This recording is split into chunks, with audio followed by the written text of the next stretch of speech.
How to charge S Pen Tab S6 Lite. Hey everyone, welcome back to the channel. In today's video, you're going to learn how to charge the S Pen of the Samsung Galaxy Tab S6 Lite. Or better yet, why you don't have to.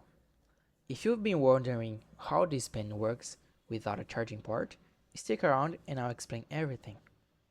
What makes this S Pen unique? So let's start with the basics. The S Pen that comes with the Galaxy Tab S6 Lite is not like the ones you get with higher end models, such as the Galaxy Note series or the Tab S8. This version doesn't have Bluetooth, and more importantly, it doesn't have a battery inside. That means no charging cables, no ports, and no battery percentage to monitor. How the S Pen works? Instead, it uses a technology called EMR, electromagnetic resonance.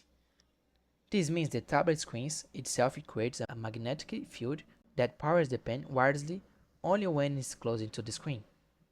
That's why you can write, draw, or take notes instantly without ever having to charge it. It's super convenient, especially for students or anyone who needs a pen that's always ready to go.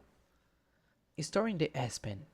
Now, when you're done using the S Pen, you can attach it magnetically to the right side of the tablet.